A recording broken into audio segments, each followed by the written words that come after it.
Without further ado, I'd love to hand over to Adnan Vatansever, King's College London professor, huge insight and obviously knowledge kind of into this area of field of expertise, and he's going to be speaking to us this evening on Russian oil and gas at the time of war. Adnan, over to you. Thanks so much for the introduction, also for inviting me to speak on these issues that I really love working on, and it's been a particularly interesting year actually to be working on this subject. So what I'd like to do is basically I try to go on through three major themes which are all related to Russian oil and gas, and try to relate them to what's been happening in the most recent months and days, whenever possible. So I'll start with putting oil and gas in the broad perspective of the Russian economy. It's well known that they are very significant for the Russian economy, but how significant are they? And what exactly happens to that oil and gas in Russia once that revenue comes to Russia would be the question to start. The next question is something that is kind of sparked by this rising intensity of different movements to make sanctions more and more effective on Russia, both oil and gas sanctions. And the question there is how well prepared has Russia been to this kind of energy sanctions? Well prepared logistically, not economically. In this case, the question is about the logistics. And thirdly, I'm going to look at both oil and gas in the context of war, going through some of the key developments that I consider are important, also raising some of the some key questions that appear significant in my opinion. So to start with, starting with three major facts. That's if we look at the Putin era together, which started like in the second half of '99, and then he became president in 2000. Since then, he's always been the #1 person in Russia, even though his position has changed at some point as prime minister, subsequently as president. This era is basically the era when Russia actually received $5 trillion of windfall only from oil and gas exports. This is just the first fact that I want to put there. Of that 5 trillion, really the more important figure is actually the one about oil. We hear more about, we used to hear more about gas in the past years when it was about Russia, but it was always oil, the one that was more important financially for Russia. Gas was kind of a distant second. Now, the second fact is that Putin has been the longest serving leader in the Kremlin since Stalin. This is, again, one can find quite significant literature that actually would relate that to this huge windfall that Russia has received. And in my opinion, his ability to stay for so long at the helm of Russian politics has a lot to do with how he actually managed that $5 trillion of windfalls. And the final point, the final fact here is that Russia is the only major power since 16th century Spain that has an economy that's heavily reliant on mineral resources. It's not exactly what you would find like in Britain in the 19th century, which was, had the most advanced economy industrially or so. That's not the case in Russia. It is a significant power, but it has a very different structure of the economy, which is so heavily based on mineral resources. Again, quite an anomaly. So if we think about that, about those $5 trillion, the question is, where exactly that money is ending in Russia, how exactly it circulates there. Obviously, those 5 trillion are about the entire 22 years period for Putin. And the numbers are for any given year or high price oil year would probably be like maybe 300, 400 trillion, basically about the 300, 400 billion dollars. And basically, maybe about $1 billion a day is pretty much what Russia is kind of getting at the time of high oil prices, and in some relation also higher gas prices as well. This is massive amount of money, and from as a political economist, I'm looking at this as rents.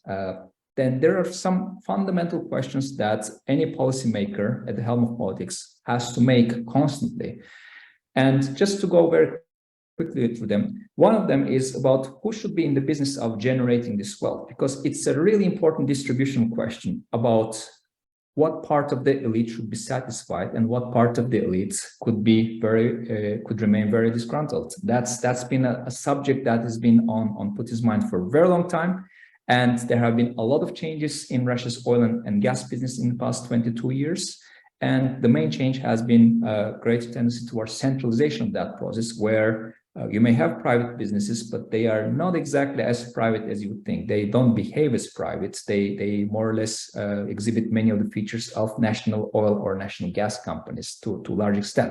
So this is the one big question that Putin has apparently managed successfully in a way that at least he has satisfied significant parts of the elites in a way that they have not started a war against him, and he has maintained power.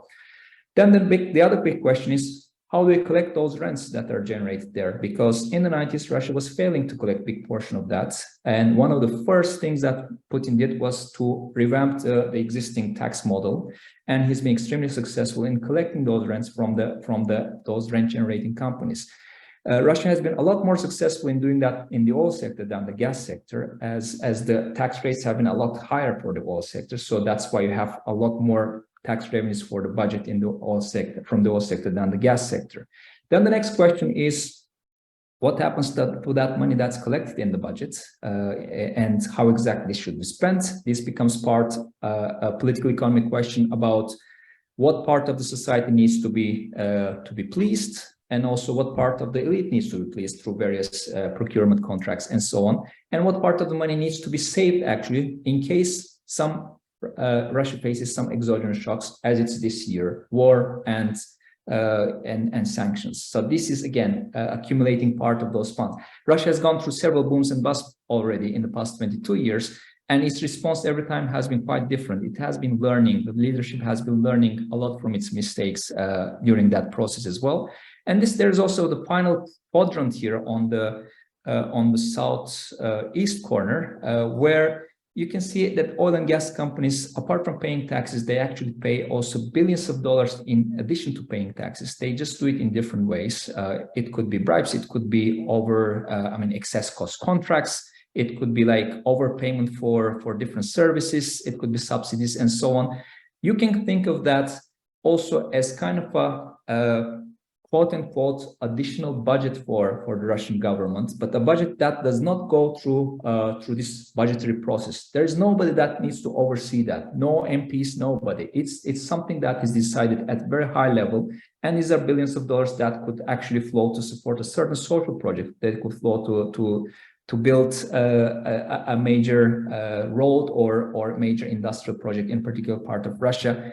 Not with state money, but with company monies. I mean, you have an oil company that's been building like a nuclear submarine, for example, which is definitely not within its own portfolio. So these are things that happen. And again, this is the entire picture that Putin has to manage on a daily basis and has to make numerous decisions on kind of recurring basis. And apparently, so far, he has managed them in a way that he's prevented his own downfall so far. But the big question is, with sanctions, are we headed towards a major shock for this system? If we look at this picture, and of course the big question becomes what happens to Russia's main source of revenues, which are oil and gas, especially oil. So moving on quickly to the role of oil and gas in the Russian economy. It is well known that oil and gas are a very substantial part of the Russian federal budget, and the figures could be fluctuating from one year to another. The main factor there is actually the price of oil. The other main factor is the value of the ruble. But in a high price year like between 2011 2014, about half of Russia's budget would be coming from oil and gas. Within that, again, important to remember, oil brings a lot more export revenues, but it brings even bigger proportion of revenues for the budget because it's taxed at much higher rate than gas. And as a result, in a very high oil price year, for example, you can have a discrepancy of oil could be about 7 to 8 times more important than gas. In a low price year like the year of the pandemic, that difference could be kind of a lot smaller. But that's kind of but the general rule is that oil has been historically more like the #1 source of revenue for Russia. And as a result, all of those discussions prior to the war, before even there was even a sign of the war years before, those discussions that Russia may not cut the gas for Europe because it depends on those revenues is just not a valid thing to say. It's not a valid fact because they are significant, but no way as significant as oil revenues. As long as oil revenues keep flowing for Russia, Putin can decide to cut gas at his whim. It's not really unthinkable, and he's done already quite a big part of that this year. So really one indicator to watch for Russia, how exactly the government is managing its oil revenues or oil windfalls and oil and gas in general, but is like, what is really the break-even price for oil, the price that actually allows its budget to be not in deficit, to be basically balanced. If you see that during these high oil price years between 2011 and 14, Russia actually, even record high prices were not sufficient to balance the budget. Russia was actually overspending a lot. But then the government actually learned from its mistakes, and also partly in response to the Crimea annexation and to ongoing sanctions, there was a tendency to be a lot more fiscally conservative, a lot more fiscally prudent. And we see that Russia has been able to balance its budget at prices that are way below than the actual prices. Now, this year, the situation has changed.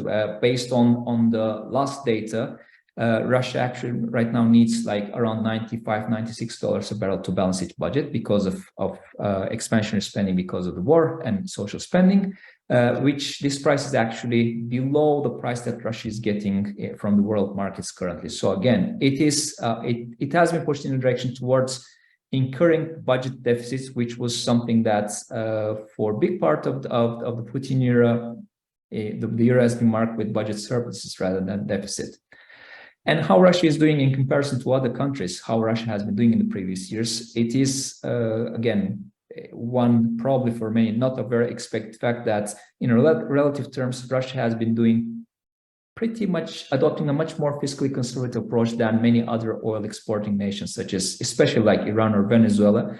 But even compared to other small population countries like Kuwait, where typically it's easier to have a lower break-even price with a smaller population. In terms of exports, again, quite a common knowledge that the main source of Russian exports are oil and gas. There is also, again, the share of oil and gas depends on what's the price of oil in the international markets in that year on average. In low oil price year, like the year of the pandemic in 2020, obviously that share is lower. But even that blue bar, which is about all other exports, a lot of it's actually about minerals, about different kinds of metals, about timber. So predominantly what Russia exports is actually raw materials or semi-processed raw materials. This is, again, not exactly the profile of a well-advanced industrialized economy, despite several decades of heavy industrialization during the Soviet periods. Well, that industrialization apparently did not result with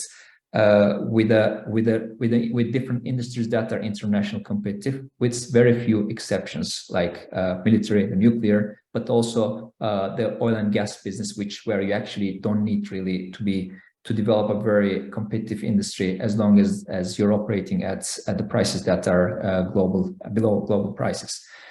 Between Europe and Russia, the exchange is basically Europe primarily exports machinery and different manufactured goods, and primarily imports energy and some other raw materials.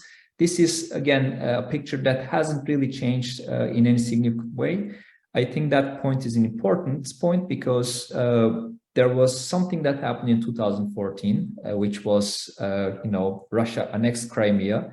That has had zero impact on these trade patterns. And in fact, Gazprom's sales to Europe kept breaking one record after another after this Crimea annexation. Its volumes of sales in Europe and its market share kept growing. So again, the response in Europe was basically very different than what we see currently in the previous 8 years.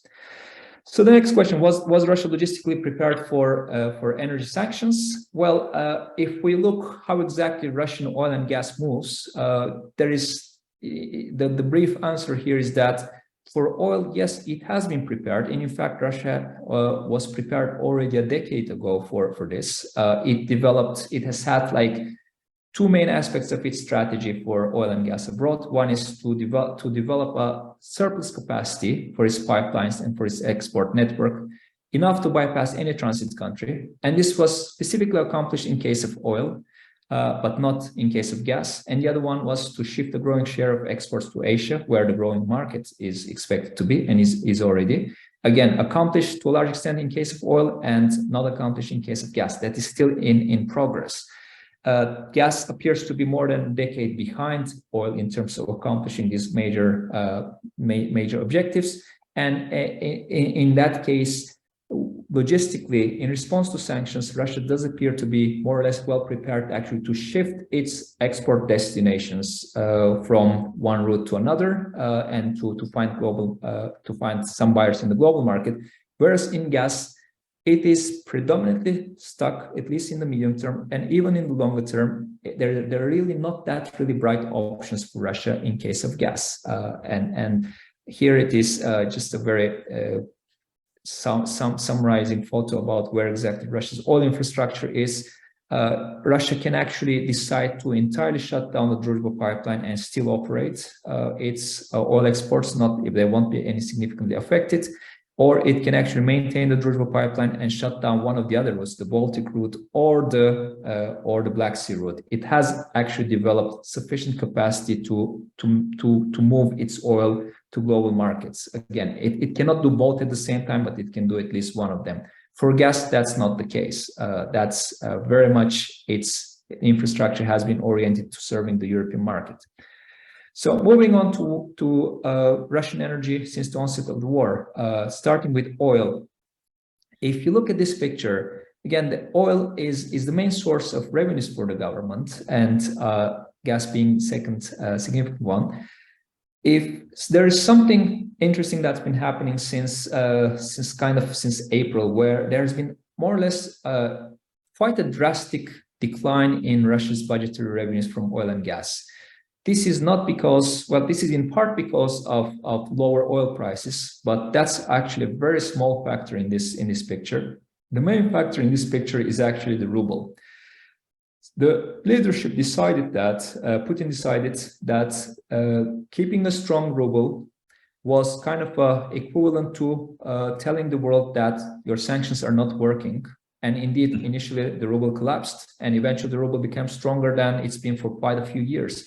And now, because of this strong ruble, the Russian government has actually lost huge amount of revenues. All of these revenues on a monthly basis Russia could have used to build further its military. But with this policy, which one can probably argue that's quite a short-sighted policy, it has been a matter of prestige to keep the ruble strong, but it has just led to minimizing Russian government revenues to quite a significant extent, and at the time of war for Russia. And in terms of oil, the really big question is Russian oil past its peak, and what are its implications? Well, the short history for that is that since 2014, since the Crimea annexation, the West has developed a series of sanctions that actually aim to make it much harder for Russia to actually to produce oil in the longer term, to invest in new fields, because existing fields have been rapidly declining. It is in the need of investing in new fields to maintain current production. And those sanctions have been curbing that possibility. The new sanctions actually have not only that goal, but they also have the goal to minimize the amount of revenue that Russia is getting currently, with discussions such as capping Russian the oil price of oil. So the expectation for Ministry of Finance is actually that there will be some drop next year in oil production, but that's not exactly a very drastic drop, considering that last year or so Russia was producing about 11 million barrels a day. So something around like 1 million barrels a day of drop is significant, but is exactly not. I mean, it will depend how significant it is depending on oil prices. And in the future, if Russian oil is actually in decline, really the big big question there, the big uncertainty is what happens to future oil prices, how they fluctuate, because you can have a declining sector, but if oil prices are high, you still get billions of revenues or $1 billion a day or so. But in any case, the big question for Putin would be how to manage a potentially shrinking pie, or even these prospects of a shrinking pie, because he has to care about two things: making happy parts of the elite that matter for him, and making happy parts of the population to get the votes for himself and for his party. So moving on to gas. Gas is I think gas could be best understood if we look at Gazprom's 5 markets. And Gazprom has trouble in all 5 markets, actually. It has had trouble for the past few years, and those troubles have been multiplied with the onset of the sanctions and war this year. This is the map that shows you where exactly Gazprom sells its gas. The main market for Gazprom is actually the domestic market still, but the most lucrative market is the European market. It is the one that actually brings a lot more money. The domestic market is the one where Gazprom sells a lot, but prices are regulated, and its share in that market has been consistently shrinking because other players like Novatek and Rosneft have been growing at the expense of Gazprom. So now the big question, and quite a significant political economy question and politics question, would be what happens if Gazprom loses the European market, which has been its #1 source of revenue? In that case, one can expect that the domestic market will become more and more important for Gazprom, a market that it has been losing quite rapidly in the past 20 years. And suddenly the domestic market might become the prize again, sparking a lot of political battles among some really well-connected people with Kremlin. I mean, Gazprom is well connected, but so is Novatek and Rosneft as well. So this is something that could be brewing in the upcoming months and years. In the other markets, the second market, again, these are not in terms of, I'm not ranking them in terms of importance or size, but just I want to put the European market at the end. The second market is the former Soviet Union market, which actually used to be quite substantially larger in the past. And in fact, in 2007 only, quite recent past, Ukraine was actually Russia's largest client in Europe as a country, much larger than Germany. And now Ukraine gets 0. And this market is mostly lost. And one surviving element of that market is Belarus, and the others are actually much smaller to matter. So this has been Gazprom's first experience in losing a foreign market already. But this has been a market that used to be also very subsidized, that does not bring much money to Russia anyway, and not like the European market. So the attention for at least past 10 years has been to turn to the Asian market, and there have been some breakthrough agreements with that. But things have been moving a lot slower than Russia would want. There is an ongoing discussion about hiring 2 additional pipelines with China. And here the problem is, even if all of these ambitious pipelines are built, the volumes that we're talking about will be something approaching 100 billion cubic meters, and the volume that Russia was selling to EU was 150. So this is, again, is not approaching the size of the European market that Gazprom is losing. And importantly, in Europe, Gazprom could actually play one customer against each other. There were multiple clients. In China, it has only one monopolistic client. Again, that's another problem, which would mean that it cannot sell the gas at such high price as it has managed to do in Europe. The next one is the LNG market. It's quite an interesting phenomenon that despite being the world's largest gas exporter for decades, Gazprom thought about getting into LNG so late. And it could have gotten into that game much earlier, but again, it is suffering from those consequences of not being in that much earlier. And current sanctions are actually making investments in new LNG projects a little bit more complicated. Finally, the European market. This is where Gazprom has had historic advantage because of its relative low costs and also because of Europe's declining own production. But the main challenge in the European market has been that Europe, it's not just with this year with rising sanctions and the war, but much before, Europe already has a diversification agenda trying to reduce dependence on Russia, this agenda has been sped up this year. And the other key thing has been Europe's climate agenda, where the key question is, when exactly is gas peaking in Europe, or has it already peaked? And if you look at IEA forecasts, pretty much every new forecast has been more quote unquote pessimistic about the future of gas demand in Europe, but optimistic from climate standpoint, obviously. It has a much longer history. So Europe has not been actually a growing market as growing as Gazprom was hoping to be. And now Gazprom has been faced with a very different prospect about this market, where Europe has decided to move away from Russian gas, potentially stopping any Russian gas imports by 2027. And Gazprom has already lost a big part of this market this year. Its share, based on latest figures, is around like 7.5%, which is very, very small. And that share has been taken over primarily by LNG.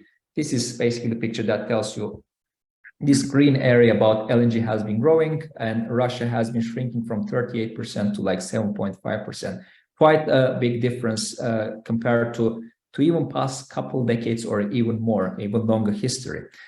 And another key change has been how exactly Gazprom delivers this gas. Several of the pipelines are actually not operating any longer, and it has been delivering gas partly through Ukraine at reduced volumes, but also at somewhat increased volumes through Turkey. And Russia has announced some plans to actually to make Turkey as a hub for exports, which appears to be, again, the policy that does not reflect the reality. As Europe is moving away from Russian gas, that's probably not exactly a very good bet.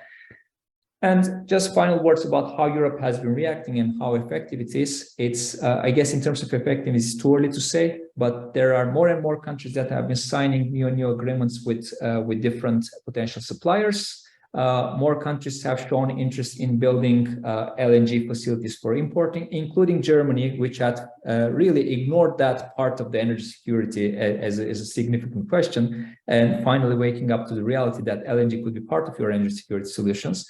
And a lot of sectoral demand destruction that has been happening in Europe. Big challenge being in the power generation sector because of drought and problems in nuclear in France. But overall, there have been quite a few solutions that have been put forward in Europe.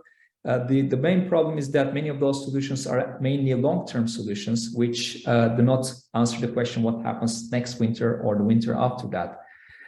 Again, another major development has been rediscovering the significance of gas storage, which have been quite plenty. And I'm about to finish within the next minute. I think I'm getting just close to the limit. So implication for Russia and Putin, I guess for oil, the real big question is Russian oil past its peak?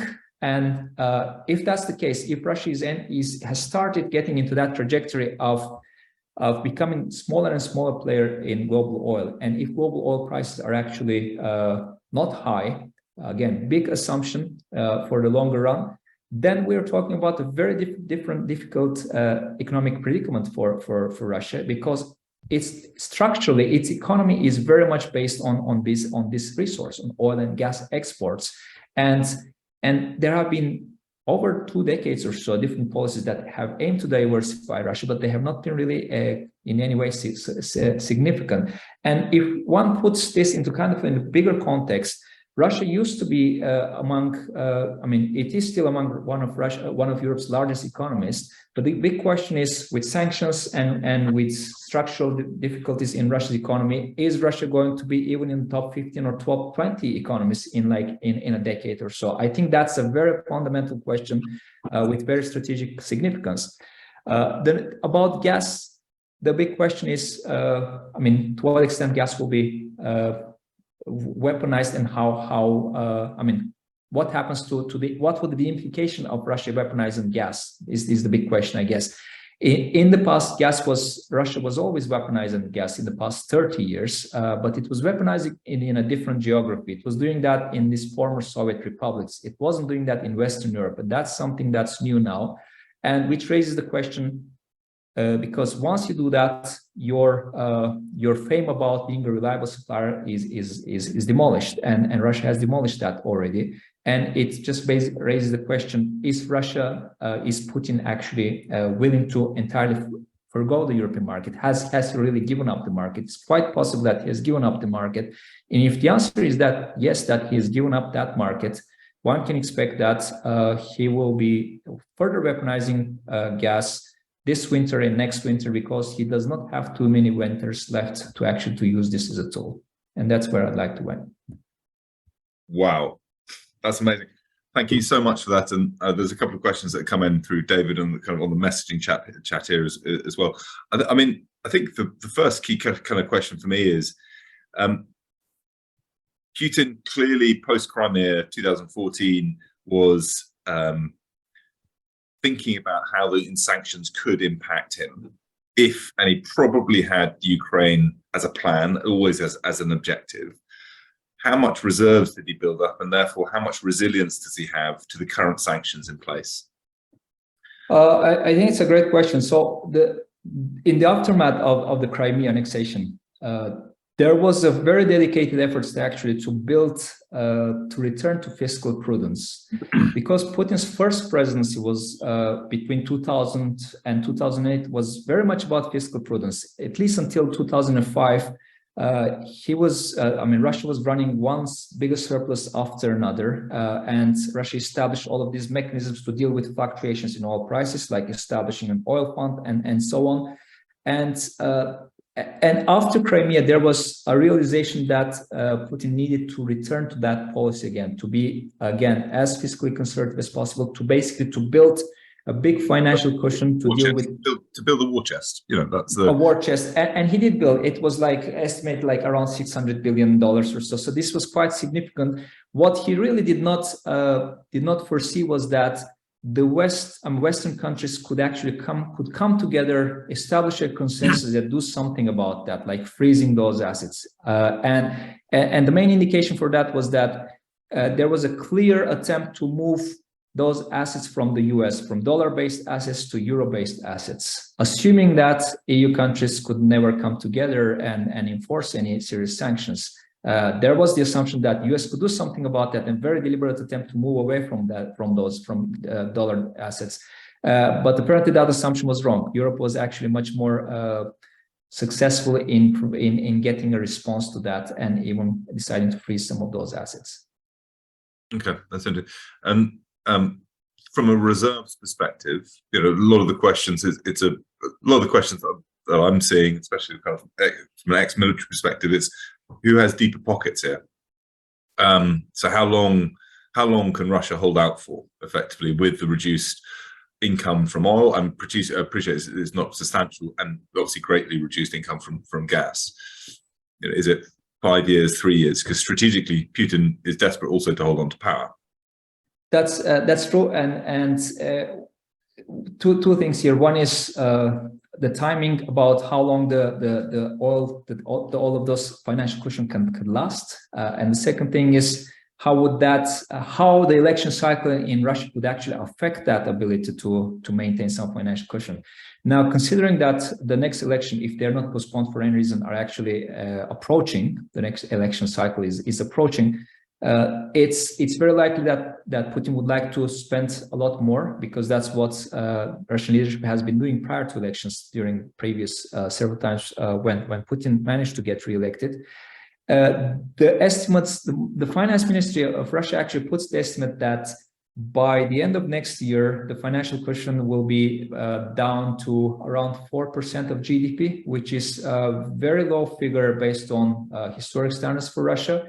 And that could probably be exhausted within additional 1 or 2 years, depending again on the spending, but very much depends on oil prices as well. Mm-hmm. So we are talking about 2 to 3 years of ability to actually withstand, to maintain some ability to keep pumping so much money into the military, and also for social spending to prevent more protests. But all of this is based on quite a heroic assumption that oil prices remain fairly high. Yep. Oil prices are things that nobody can predict. The only thing that you can predict is that they will keep fluctuating. That's the only thing that and the current thinking is Putin, you know, is about control. So therefore, you know, he's got the reserves 2 to 3 years. It's all about how long he can sustain for. And you know, that's he's digging in. He can't back down now. That's the kind of the general feel. How do you exit it? Let's just have some questions that come in. The lack of technology that's been provided by the West for the new discoveries, is that really starting to bite? The lack of technology, yes, it is. It actually, one can see the non-oil and gas sector, what's been happening there, like things like the automobile sector. There has been really very, very sharp, very drastic decline in those sectors over the past months. But there is somewhat of an upward trend in some of them, including the automobile sector, which means that the initial shock of not having access to different parts, such as chips and other Western technology, might be easing, and this is not because sanctions are getting softer, but it is because it takes time for Russian business circles to actually find the avenues to get those, including through Turkey, through other countries, and so on, which is precisely what's been happening. The trade pattern for Russia has been changing quite significantly over the past months, with some countries suddenly exhibiting a huge increase in their exports, which is in a lot of cases could be actually re-export of European goods, which arrive in those countries like Turkey, for example, and then end up in Russia, and they can be used to basically to help production keep going. So sanctions, unless there are more stringent, like more secondary sanctions that need to involve, need to have repercussions for other violators, I think there is always a way actually to find some loopholes over time. It does take time, and it did take time for Russia to actually find some of those loopholes, some of those new avenues. Yeah, the sanctions put in place, Russia is basically finding routes around them, going through Turkey, creating shortcuts. So either, unless there's going to be a reinforcement, actually they're going to become quite ineffective over long. Over time, it is possible that they will become less effective over time. Yes, because that's how sanctions work. You constantly need to revise and tighten up the sanctions, because the other side will always find some ways, some new innovative ways to actually to bust those sanctions. And so then leading into alternative sources of revenue. So we have India, China, kind of BRICS, Southeast Asia, Africa, taking up some of the demand from natural resources, exports. Well, can they realistically kind of scale up in time? Or are we seeing that increase in demand or diversion of natural resources to those countries? You mean export of Russian natural resources to those countries? Yes, certainly. We do see that export of countries that have been either considering themselves neutral or have been more or less siding with Russia. There has been considerable growth in Russian exports of oil to those countries like Turkey, China, and India basically is another one. But that's not been the case with respect to gas, though, because gas is not a commodity that you can actually move that easily. Yeah. You're stuck with the pipelines that you've been in a certain direction unless you have other pipelines. LNG is, again, Russia does not have really sufficiently large LNG to actually to ramp up that capacity. It has something around like 40 billion cubic meters. And compare that to 150 billion cubic meters of gas sent last year to the EU. That's again significant number, but not really as large as that. Right. Thank you. That a great question. The impact of the EU ban on financing insuring tankers, bringing oil to third party countries, is that having an impact? Yes, there's a lot of discussion about this is in relation to price cap, where Europe's initial take was actually to ban all kind of services to be provided for Russian oil. But then that approach was actually softened, and this concept of price cap was brought, which still needs to be kind of finalized in terms of the price, the exact price that you're capping. Overall price cap on Russian oil. Yes. But would that ever be affected? Could it ever come in?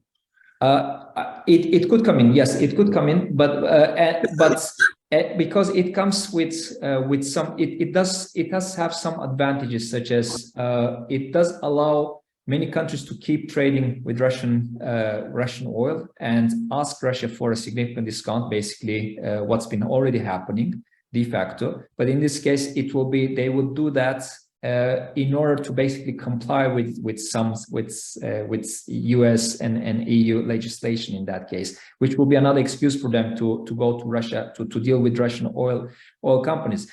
But the price cap is the initial price cap was I mean, when price cap was announced, it was also measured to soften some of those restrictions about dealing with Russian oil, because the initial restrictions were you would not be allowed to provide insurance, maritime, and many other services to Russian oil as long as it's Russian oil. Now that's not the case. Now it is more like as long as that Russian oil is actually sold under the price cap to third countries, which is again significant difference, which actually does make it more likely that Russia will keep exporting.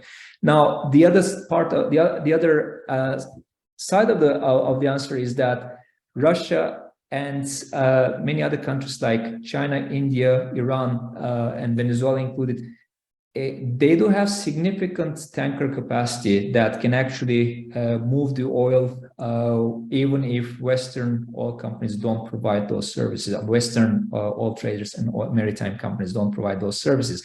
So it may take some time for that readjustment to happen, but there is a kind of a global tanker market which is not so much is not so much within the control of the US or within EU countries. There's enough capacity in the market to again get round further sanctions even on oil.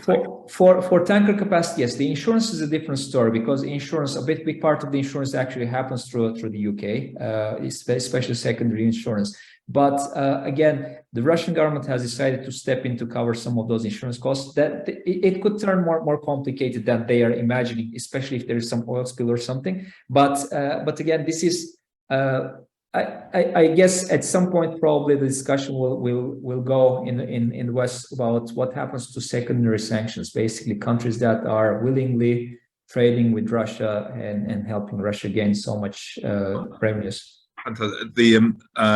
I mean, obviously, with the capture of Ukraine, that would have given Russia access to the Ukraine wheat resources. What was the, and also the mineral, was the kind of metals, precious metals that come out of Ukraine, those kind of huge kind of mining resources as well. Was that Putin's strategic objective, or was it a reclaiming of ex-Soviet territory? No, I don't think it was part of the objectives to reclaim Ukrainian wheat or other minerals or anything, because, well, first of all, Russia has a much larger amount of those, any of those kind of minerals, pretty much any of them. And the other thing is that it's a much more long-standing policy actually to defy the existing international order, which Putin perceives one that Russia is kind of a secondary citizen, and also kind of take, if possible, a piece from this former Soviet Union, which he considers as one of the biggest catastrophe of the 20th century, the collapse of the USSR. Yes, he was there at the start of the collapse of the USSR, and he felt it personally in the embarrassment and the shame. And for him, it's a, well, correct me if I'm wrong, it's a retaking of Soviet territory. And I'd agree with that, retaking, and in a way also defying the international order, and hoping that this defiance can actually split as well part of the international order as well, because it's not just the split that he's hoping to see in within the West, but also within the so-called global South. I mean, there are still plenty of countries that actually perceive the Ukraine crisis, the war itself, as kind of as NATO's fault rather than Russia's fault, even though Russia is the one that has invaded another country's foreign territory. So it is. It does have in parts of the world. It does have. Putin has managed to get some appeal about his policy, despite the fact that he's invading another country. It is, and in the age of misinformation, I guess that's not really that hard to achieve any longer.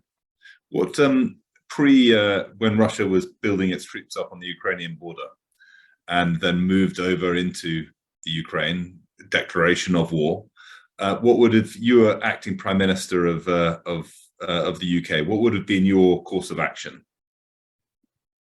Oh, that's a very tough question. If I was You now have the magic. You now have the magic wand to declare war subversively declare war by providing Ukraine with troops. Do nothing. Well, I think the UK action in that case has been, I would say, quite exemplary in terms of, first of all, foreseeing what might happen, as there was an expectation that war might start, and also providing a significant amount of weaponry to Ukraine. Was that the right thing to do? Yeah, I think it was the right thing to do, and the UK has been among the leading forces in terms of establishing that storyline that Ukraine actually needs the military help, the provision of military aid in various forms from the West, and has been quite effective in that. Now, crossing the line and sending your own troops there, I think that becomes a much more complicated question. I think perhaps this could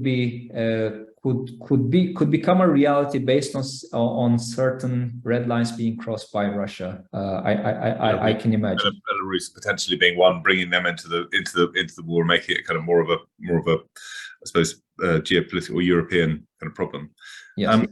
Bringing back, there's so much here, and it's such a privilege to have your insight into this. We've got 10 minutes of questions, so I'm going to try and kind of rattle through them. Break even can effectively, by reducing the amount of gas and strangling Europe of its natural resources, kind of obviously, especially gas in terms of Germany, I think potentially could be brought to its knees, especially over this winter, and certainly their manufacturing capability.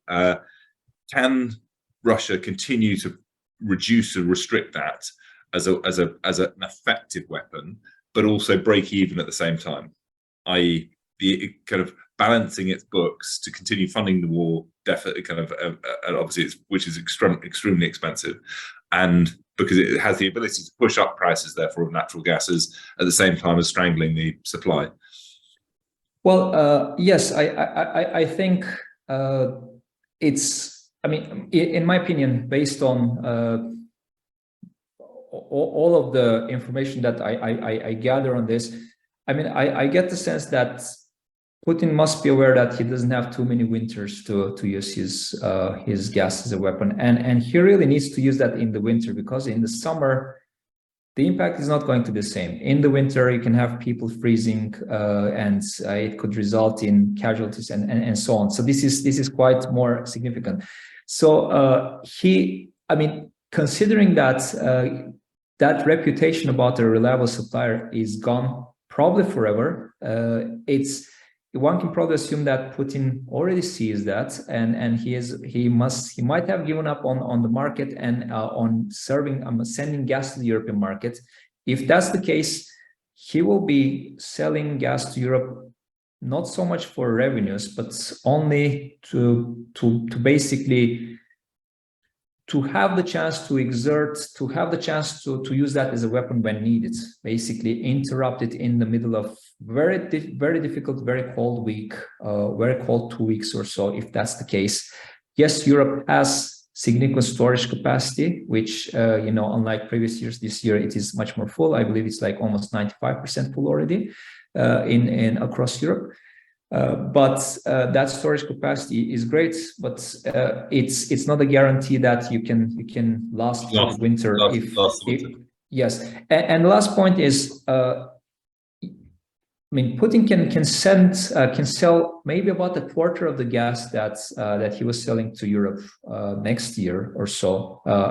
If his objective is to earn revenues, he's still going to earn what he was earning before the war. Not 2021 was also a high-priced year, but like an average year, 2015, 2016, 17 or so. He's still going to earn at least as much as what Russia was earning from gas exports to Europe, because prices are so much higher. So yeah, from revenue perspective, you really don't need to export as much. You can export much less and put European prices so high that actually it triggers some significant economic repercussions and still go on. I mean, that's quite a possibility for Russia, because Russia is kind of if we compare to the computer sector in the 80s, you had IBM in the 80s, where it was IBM versus the rest pretty much in the computer. You had to be, if you were any company, would be adjusting your prices based on what IBM was doing. I mean, Russia has been a price setter in Europe, easily as a price setter, because it's been the main actor, and it can, with the marginal supplies that it can provide, it can continue to affect prices in Europe. That's the power that it has. But given that Europe has decided actually to move away from Russian gas, and there is a schedule for that, as it's not 100% sure that we'll move on with that schedule, but by 2027, if really Europe accomplishes this goal of getting rid of entirely of Russian gas, I mean, that does mean that he has 5 years, and he probably, in a scenario like that, he'll probably like to use this winter and next winter to do whatever he can with that gas. Will Russian productivity and capacity deteriorate given the lack of cash and technology investments into capex? I mean, I think at the moment he's got enough money to fund it as it stands at the moment, and also getting capex and technology through Turkey and alternative sources. Yes, that's true, and it really matters what oil prices are again, because this year Russia's current account surplus will be around like 4 times larger than its average current account surplus of the past decade. It is a massive surplus. With that kind of surplus, and also considering that there are so many restrictions about what that surplus is as it stands at the moment. Pardon? Do you know what that surplus is as it stands at the moment? I had some numbers. I believe, yeah, at the end of the third quarter, the surplus was $150 billion. So this is quite a significant amount of money, which they will be willing to use to buy probably at higher prices goods that could be used to produce anything in Russia, including dual-use commodities. Yeah, including dual use, like those that can be used for the military as well. Like Iran has been using, a lot of Western products that are non-military products, but has been using to make drones and other things with them. So there are this kind of goods. Yes. Well, the picture that you painted is pretty bleak for Europe. Let's be frank. You got a Russia with thought about it, tactically prepared for it, has the reserves to last for kind of 2 to 3 years. What can we do, thinking outside the box? Well, I think Europe can do more of what it's been doing.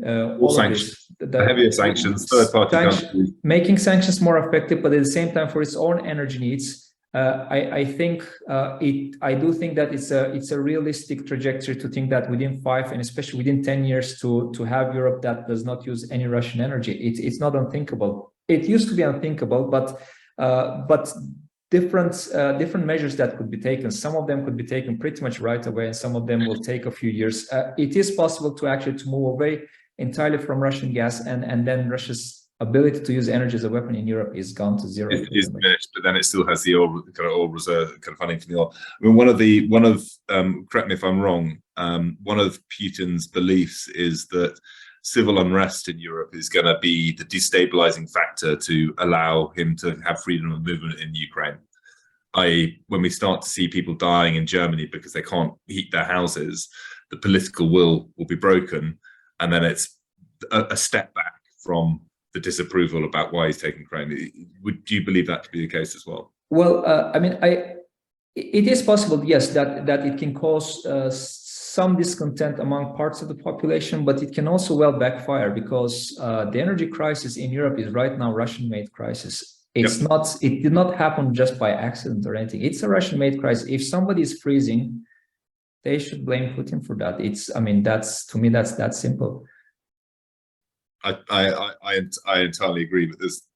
Freezing, and then we see also kind of food inflation that has a direct impact, obviously, from the constraining of kind of wheat coming out of the Ukraine, and that implies people also going hungry as well. And Putin full well knows when you have hungry population who can't afford their heating, suddenly that results in kind of quite serious civil unrest, and maybe that's what he's banking on for parts of Europe to break the political resolve. I don't know. It's a hard one. Yes, that's true. It's hard to predict what would be kind of the dominant popular reaction to that, because there is a lot of misinformation that is fed through social media as well, and you may well find people who are kind of very badly informed about why exactly gas prices have risen, and I mean, not everybody will be an expert in the field of energy prices or so. So you may find some people that put the blame on somebody else, but it is also something that could easily backfire. I would say. How much political stability does Putin have internally within Russia? And so does he have the following of the people? Because we obviously see the riots in kind of in central Russia that seem to be building, but is that, or are people believing his message? Well, his approval rating for the past 22 years has never gone down below 59%, and at the start of the war, it was above 80%. It is still quite close to that percentage, actually, his approval rating. Now, wow, that's amazing. Approval rating does not mean that intention that they will vote specifically for Putin, but it is on a slightly downward trend. But we are still not at all in the territory where we see like Joe Biden in the US, for example. That's a really far cry from that. There are obviously many reasons for that, including like reasons such as very strict control over media, especially the media that the older people use predominantly. But if that is kind of a one sign of what can happen to political stability. In terms of public support, probably there is not really that much of a concern, as much as one would expect in a society that has been having troubles in the war or so on. But I guess his main threat probably will be from within the elites in Russia. So far, there have been very few dissenting voices, and again, this leads to my picture, this main picture that I showed at the beginning. How exactly he distributes those $1 trillion or hundreds of billions every year. He has a lot of room for maneuvering about who needs to be punished, who needs to be rewarded. And those who get punished and rewarded actually change over time. And there is some possibility that he can still maintain some support there, even though, again, one probably needs to put that kind of in the longer historic perspective, that countries that have entered into war and the war hasn't gone the way that they want it, this could quite often lead to some destabilization of the country, including loss of support among key members of the elite. So that's a possibility. The loss of support amongst the oligarchs, and effectively he gets toppled by people who are more wealthy than himself. But he's pretty wealthy in his own right, so I can find that difficult to see that happening. Yes, and I guess a lot here depends on how successful Ukraine is in basically pushing back the Russian army from its territory. The more successful it is, the worse Putin looks, and more possibility for splits within the Russian elite as well. So therefore, he's got to keep on funding the war. I believe so. Yeah. We unusually run over by a minute, Adnan. I mean, I could talk to you for hours about this topic, and I'm sure you could probably deliver on every question that we have.